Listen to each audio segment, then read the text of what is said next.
Assalamualaikum warahmatullahi wabarakatuh. Saya Muhammad Afan Bintang Alana dari MD4A ingin mempresentasikan hasil analisis saya terkait manajemen operasional pada Masjid Al-Falah yang ada di Mojosari.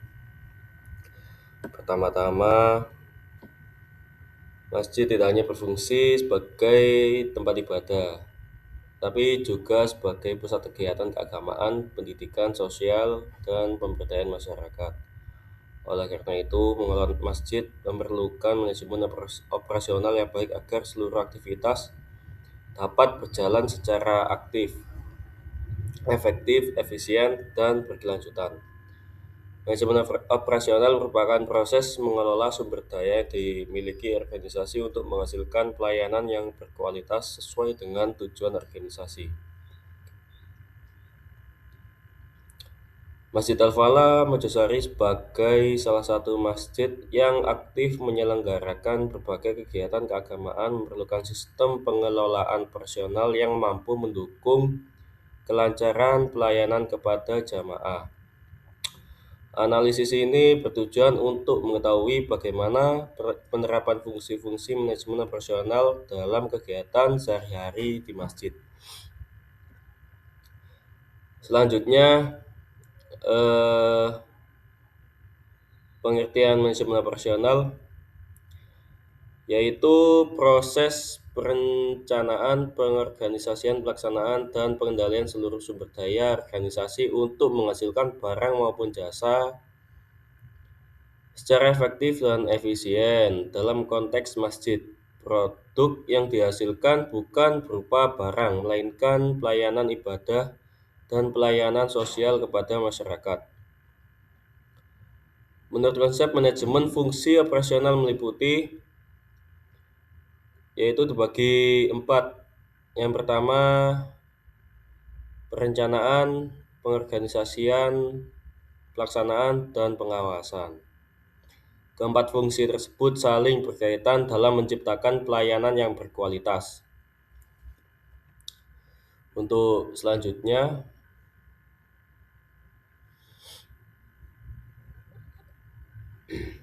yaitu perencanaan. Langkah awal yang dilakukan pengurus dalam menentukan tujuan dan program kerja masjid di Masjid Al-Falah Mojosari. Perencanaan operasional meliputi yang pertama, perencanaan program ibadah. Jadi pengurus menyusun jadwal kegiatan ibadah seperti sholat 5 waktu berjamaah, sholat Jumat, sholat Idul Fitri dan Idul Adha, sholat tarawih pada bulan Ramadan, pengajian rutin, kegiatan tadarus Al-Quran. Penyusunan jadwal dilakukan agar kegiatan tidak saling bertabrakan dan jamaah memperoleh pelayanan yang teratur. Selanjutnya yang B, perencanaan program pendidikan.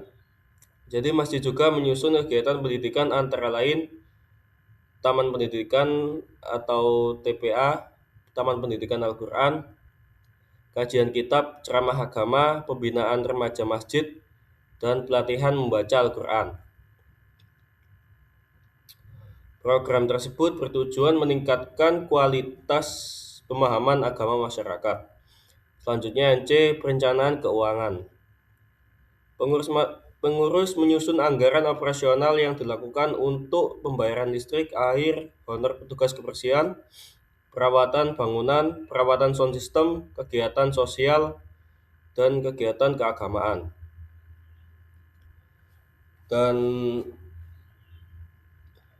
selanjutnya sumber dana yang berasal dari infak jamaah, kota amal, donatur tetap, sedekah masyarakat, serta bantuan pihak tertentu apabila tersedia. Lanjut yang D, perencanaan pemeliharaan. Pengurus juga merencanakan pemeliharaan mulai dari bangunan masjid, karpet, pendingin ruangan atau kipas angin, tempat wudhu, toilet, lampu, CCTV, dan yang terakhir sound system. Perawatan berkala bertujuan untuk menjaga kenyamanan jamaah. Selanjutnya ada pengorganisasian di dalam masjid. Setelah perencanaan disusun, pengurus membagi tugas sesuai bidang masing-masing. Struktur organisasi umumnya terdiri dari eh, ketua yang bertanggung jawab terhadap seluruh kegiatan. Lalu sekretaris mengelola administrasi, bendahara mengelola keuangan, bidang ibadah yang mengatur jadwal imam, khotib, dan muazin.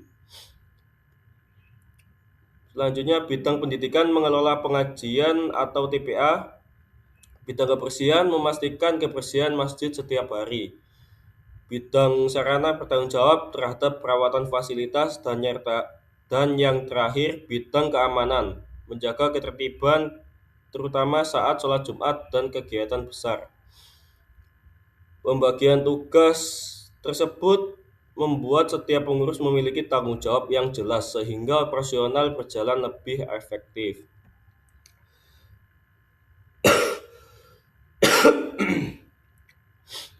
Selanjutnya ada pelaksanaan operasional. Pelaksanaan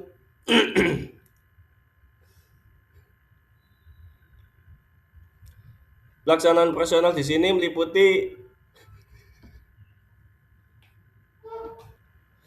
pelaksanaan operasional di sini meliputi penyelenggaraan ibadah harian, pengelolaan kebersihan lingkungan masjid, pemeliharaan sarana dan prasarana, pengaturan jadwal imam, muazin, khatib, serta pelaksanaan kegiatan pendidikan seperti TPA atau kajian Islam. Pengurus juga mengelola penggunaan fasilitas seperti area parkir, tempat wudhu, toilet, dan ruang pertemuan agar dapat digunakan secara optimal oleh jamaah. Selanjutnya yaitu pengawasan. Pengawasan di sini dilakukan melalui evaluasi rutin terhadap pelaksanaan kegiatan, pemeriksaan kondisi fasilitas, serta pengelolaan laporan keuangan secara transparan. Laporan pemasukan dan pengeluaran dana biasanya diumumkan kepada jamaah sebagai bentuk akuntabilitas dan untuk meningkatkan kepercayaan masyarakat. Lalu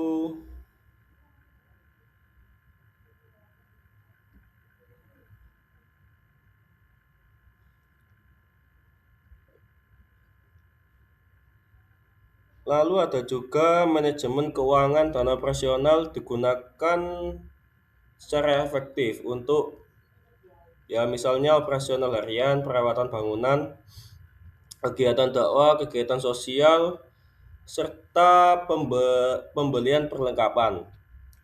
Pengelolaan keuangan yang transparan meningkatkan kepercayaan masyarakat. Pengelolaan keuangan yang transparan meningkatkan kepercayaan oleh masyarakat. Selanjutnya ada manajemen pelayanan. Pelayanan ini difokuskan kepada kepuasan jamaah melalui kebersihan, kenyamanan, keamanan, ketepatan jadwal, serta keramahan pengurus.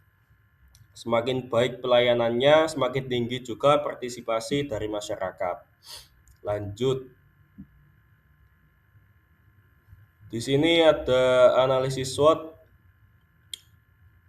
Analisis SWOT yaitu strength, weakness, opportunities, serta threats. Kembali lagi. Strength yaitu kekuatan.